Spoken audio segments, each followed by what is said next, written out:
खातून थी जो कि बे औलाद थी, शादी को काफ़ी अरसा गुजर गया था और अल्लाह ताला ने औलाद की नेमत से नहीं नवाजा था। उन्होंने तमाम ट्रीटमेंट्स करवा के देख लिए, हर जगह चली गई जहाँ जहाँ लोगों ने कहा कि यहाँ पर बे औलादी का ट्रीटमेंट होता है, वो वहाँ पर गई, उन्होंने इलाज करवाया। शादी को अच्छा खासा अरसा गुजर चुका था और जब वो बिल्कुल ही मायूस हो गई, नाउमीद हो गई, डॉक्टरों ने भी जवाब दे दिया कि आप नहीं बन सकती माँ, आपके अंदर बहुत सारी कॉम्प्लिकेशंस हैं। तो जब वो बिल्कुल ही नाउमीद हो गई तो फिर उनके दिल में आया कि मैंने अल्लाह ताला से तो मांगा ही नहीं, मैं अल्लाह ताला के तो पीछे ही नहीं पड़ी। अपने रब से पीछे पड़ के मांगना होता है, अल्लाह ताला से दिल से मांगना होता है, रो कर मांगना होता है। अल्लाह ताला आपको अता करते हैं। हमारा भरोसा असबाब की तरफ ज़्यादा है लेकिन अपने रब की तरफ कम है। जब हम अल्लाह ताला की तरफ अपना भरोसा लगाते हैं, अपनी उम्मीद लगाते हैं, तो अल्लाह ताला हमें नाउमीद नहीं छोड़ते। उसने सब कुछ फिर छोड़ दिया, सारे ट्रीटमेंट छोड़ दिए, क्योंकि उसके दिल में आया कि मैं अपने रब से मांगूंगी और मेरा रब मुझे अता करेगा। वो तबीबों का तबीब है, वो मुझे अता करेगा। उसने अपने रब से मांगा। वो रोज़ाना रात को तिहाई, जो आखिरी रात होती है, उसमें वो जागती थी और अल्लाह ताला के सामने अपने हाथ फैलाती थी कि या अल्लाह, मैंने तो सब कुछ करा लिया, मैंने तमाम सबब इख्तियार कर लिए, मैंने तमाम एफर्ट्स लगा दिए, मेरा भरोसा था उन असबाब के ऊपर, लेकिन अब मैं हर तरफ से नाउमीद हो गई हूँ, मायूस हो गई हूँ, मेरे पास कोई चारा ही नहीं है, मेरे पास कुछ भी नहीं है। और मैं अब सोचती हूँ कि मैं सबसे पहले आपके पास क्यों नहीं आई, मैं सबसे आखिर में क्यों आई हूँ आपके पास। मेरे दिल को तो अब सुकून मिल रहा है जब मैं आपके पास आई हूँ और आपसे दुआ मांगती हूँ। वो रात को रोज़ाना उठती थी, अल्लाह ताला के सामने अपने हाथ फैलाती थी, अल्लाह ताला से दुआ मांगती थी, रो रो के दुआ मांगती थी। और आज माशाल्लाह वो साहिब औलाद हैं, आज माशाल्लाह उसके बच्चे हैं और अभी तो माशाल्लाह वो काफ़ी एक्सपीरियंस हो गई है और अपने बच्चों को पाल पोस के उसने बड़ा कर लिया है। लेकिन वो अपनी कहानी हमें इस तरह बयान करती है कि वो हर जगह गई, हर जगह का ट्रीटमेंट करवाया, लेकिन जब उसके दिल में ये चीज़ आई कि मैं अपने रब से मांगूं, तो फिर ही अल्लाह ताला ने उसको अता किया।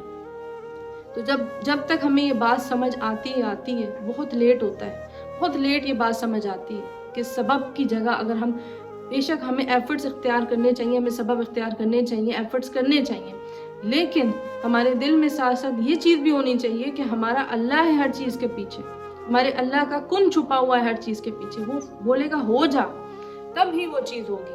लेकिन दुआ मांगने का एक प्रोटोकॉल होता है, एक तरीका होता है। जिस तरह हर चीज़ का एक तरीका है, वैसे ही दुआ मांगने का भी एक तरीका है। सबसे पहले क्या करना चाहिए, एक शख्स आया नबी करीम सल्लल्लाहु अलैहि वसल्लम की मस्जिद में और उसने नमाज पढ़नी शुरू की।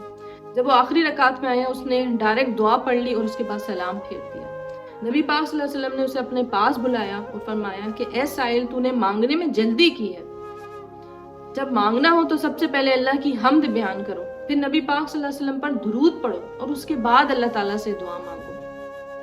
फिर एक बार अब्दुल्ला इब्न मसूद आए, उन्होंने नमाज पढ़ी और बड़े ही अच्छे तरीके से तशहुद पढ़ा, अतहियात पढ़ी, दुरूद शरीफ पढ़ा और उसके बाद दुआ मांगी।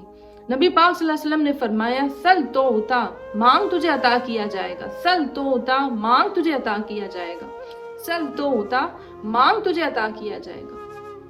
क्योंकि उसने प्रॉपर प्रोटोकॉल के साथ दुआएं मांगी। सबसे पहले अल्लाह ताला की हम्द बयान की, उसके बाद नबी पाक सल्लल्लाहु अलैहि वसल्लम पर दुरूद भेजा, जैसा कि नबी पाक सल्लल्लाहु अलैहि वसल्लम ने हमें सिखाया है दुरूद का तरीका, और फिर उसके बाद उसने दुआ मांगी। नबी करीम सल्लल्लाहु अलैहि वसल्लम की हदीस का मफहूम है कि जब हम अल्लाह ताला के अस्माए आज़म के ज़रिए अल्लाह ताला से कुछ मांगते हैं तो अल्लाह ताला हमें ज़रूर अता करते हैं। और नबी पाक सल्लल्लाहु अलैहि वसल्लम ने ये भी फरमाया है कि अल्लाह ताला की कुरान की 2 सूरतें ऐसी हैं जिसमें अल्लाह ताला ने अपने अस्माए आज़म रखे हुए हैं।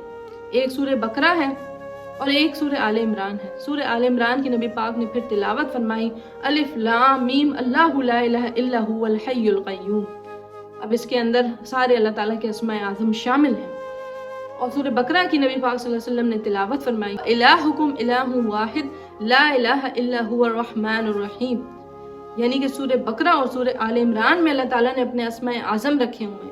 तो आप इन 2 आयतों को, मैं स्क्रीन पर शो भी कर रही हूँ, इन 2 आयतों को आप लोग सीख लें। इंशाल्लाह जब आप इन आयतों के ज़रिए अल्लाह ताला से रुजू करेंगे, अल्लाह ताला से कुछ मांगेंगे, तो अल्लाह ताला आपको अता करेंगे। जो रात का आखिरी पहर होता है, नबी पाक सल्लल्लाहु अलैहि वसल्लम की हदीस का मफहूम है कि अल्लाह ताला आसमान ज़मीन पर आते हैं और अपने बंदों से पूछते हैं कि है कोई जो मुझसे रिस्क मांगता हो, है कोई जो मुझसे मग़फ़िरत का तलबगार हो, है कोई जो मुझसे कुछ भी मांगना चाहता हो, मैं उसको अता करूँ।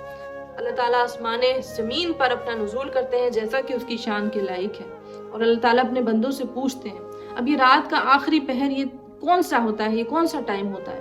رات شروع ہوتی ہے غروب آفتاب سے، جب سورج غروب ہو جاتا ہے یعنی کہ مغرب کا ٹائم ہوتا ہے تو رات شروع ہو جاتی ہے اور طلوع فجر تک رات کا ٹائم رہتا ہے۔ تو جو آخری کے 3 گھنٹے ہوتے ہیں وہ یہ خاص 3 گھنٹے ہوتے ہیں۔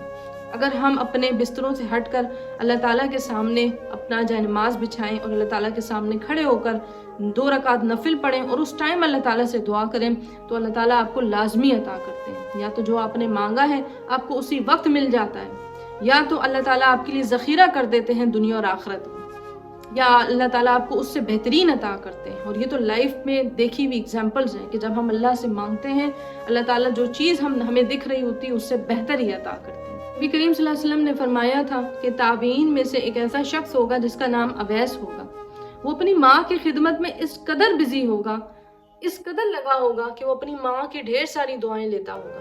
اس کی نشانی ہوگی کہ اس کے جسم پر سفید رنگ کا برس کا جو نشان ہوتا ہے جو اکثر لوگوں کی باڈی پر ہوتا ہے سفید رنگ کا، وہ اس کے جسم پر ہوگا۔ اور جب بھی عمر تم اس کو پاؤ تو اس سے اپنے لیے دعائیں مغفرت کروا لینا، اپنے لیے دعا کروا لینا۔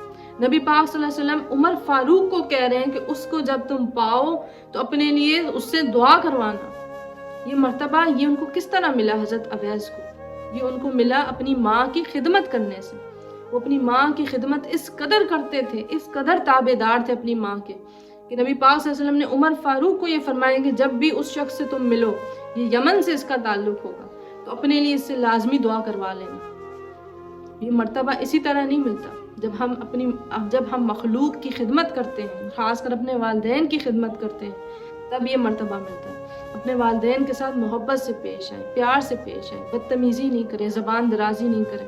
میں نے بہت سارے چڑچڑے لڑکے بھی دیکھے ہیں، لڑکیاں بھی دیکھی ہیں، ایک دم چڑ جاتے ہیں، امی نے کچھ کہا نہیں کہ ایک دم چڑھ گئے، امی کیوں کہہ رہی ہو یہ، امی ابو کیوں کہہ رہے ہو، کیوں اس طرح کہہ رہے ہو، آپ کو تو کچھ سمجھ نہیں آتا۔ ریلیکس رہیں، کیا ضرورت ہے ان کے ساتھ بدتمیزی کرنے کی؟ سن لیں جو بول رہے ہیں، ضروری تو نہیں ہے کہ آپ اپنی وہ جو جنزی والی چیزیں ہیں وہ لے کر سامنے آ جائیں اور کھڑے ہو جائیں کہ نہیں امی ہم تو رولز کے حساب سے چلتے ہیں۔ اپنے ماں باپ کو آپ رول سکھا رہے ہیں، ان کو پتہ ہے انہوں نے زندگی دیکھی ہوئی، انہوں نے زندگی گزاری ہوئی ہے۔ بہت ساری جگہوں پہ میں نے یہ بھی دیکھا ہے کہ ماں باپ کہیں پر رشتہ داری رکھنا چاہتے ہیں، بچے نہیں رکھنا چاہتے تو وہاں پہ وہ چڑھ جاتے ہیں۔ اپنے والدین کے لیے مان لیا کریں، کچھ چیزیں اپنے ماں باپ کی عزت رکھنے کے لیے مان لیا کریں، اور یقین مانیں آپ کا مرتبہ مقام انہی چیزوں کی وجہ سے بلند ہوگا اللہ تعالیٰ کے نزدیک کہ آپ نے یہ نہیں دیکھا کہ میرا دل کیا کر رہا ہے، آپ نے یہ دیکھا کہ میرے والدین کیا چاہ رہے ہیں۔ اپنے والدین کے لیے مان لیں، بہت ساری چیزیں ان کے لیے مان سکتے ہیں آپ۔ جس طرح انہوں نے آپ کو بچپن میں پالا ہے آپ کو اندازہ بھی نہیں، جب آپ پیرنٹس بنیں گے تو آپ کو سمجھ میں آئے گا کہ کیا ہوتا ہے، کس طرح ماں باپ اپنے بچے کا ہر وقت سوچتے رہتے ہیں، ہر وقت سوچتے ہیں کہیں یہ بیمار نہ ہو جائے، کہیں اس کو کچھ ہو نہ جائے، کہیں غم میں نہ مبتلا ہو جائے، کوئی ٹینشن تو نہیں ہے اسے۔ ماں باپ ہر وقت فکر میں ہوتے ہیں اپنے بچوں کے لیے۔ دعائیں ایسے قبول ہوتی ہیں۔ 3 لوگ ایسے ہیں جن کی دعا اللہ تعالیٰ ضرور قبول کرتے ہیں۔ مسافر کی دعا جب وہ سفر میں ہو، مظلوم کی دعا جب اس پر ظلم کیا گیا ہو، اور والد کی دعا اپنی اولاد کے حق میں، یہ لازمی قبول ہوتی ہے۔ تو اپنے جو والد ہیں، جو آپ سب کے ابو ہیں، فادر ہیں، پاپا ہیں، ان سے کہا کریں کہ ہمارے لیے دعا کریں، ان کی اتنی خدمت کیا کریں کہ ان کا دل آپ کو دعا دیا کرے۔ اپنی زبان کی تیزی اپنے والدین پر نہیں نکالا کریں، ان پر نہیں آزمایا کریں۔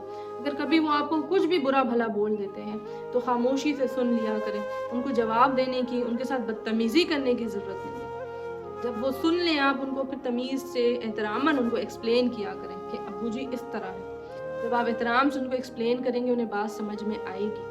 لیکن اپنی زبان کی تیزی کبھی بھی اپنے والدین کے ساتھ نہیں کرنی۔ وہ والدین ایسے ہوتے ہیں کہ وہ ہر وقت آپ کا سوچ رہے ہوتے ہیں، ہر وقت آپ کی فکر میں ہوتے ہیں، اور ان کو طریقہ نہیں آتا آج کل کی جنریشن کے حساب سے کہ بھئی ان کے حساب سے کیسے ہم نے بات کرنی ہے۔